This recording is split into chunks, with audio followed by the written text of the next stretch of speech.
Sunod-sunod na insidente ng pamamaril ang naganap kamakailan sa General Santos City at ang mga biktima pawang mga land claimant.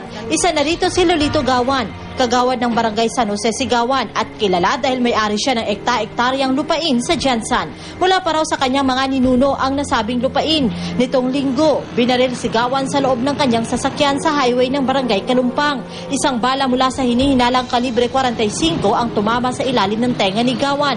Dead on arrival sa pagamutan si Lolito. Ayon sa asawa ni Gawan, umalis si Lolito noong linggo dahil may tumawag na nagpakilalang buyer ng ibinibenta nilang lupa. Swerte namang nakaligtas sa pamamaril ang kanyang driver. Dalawang lalaki umanong nakamotorsiklo ang bumaril sa kanya. Party sa yuta basta ang labanan lang nako. Walay kalaban ako ang banakon sa mga personal yuta lang yun.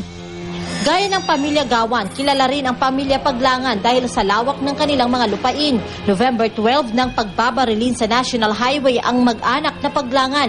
10 basyo ng bala mula sa kalibre 45 ang na-recover ng mga pulis sa crime scene. Sugatan sa naturang insidente, sina Ana Paglangan, ang anak niyang si Rolando Paglangan Jr., Arsenio Ebanga, John Caparce at isa pang lalaking kasama ng pamilya. Dalawang hindi pa rin nakikilalang lalaking nakamotorsiklo ang namaril sa mga biktima. Well, yun nga ang ginagawa ng ating city director na mag-usap-usap kung ano talaga ang problema dito sa na naglilid sa mga pangyayari na to. Dahil sa mga insidente, balot kayo ng takot ang pamilya ng mga land claimant.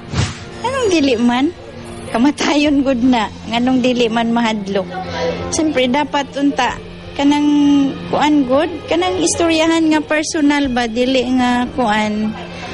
Pinaagi lang sa patyon ang isa, anak good dili unta ingon ana. Ang lupain ng mga naturang biktima ay bahagi umano ng ancestral domain na iginawad sa kanila ng National Indigenous People o NCIP.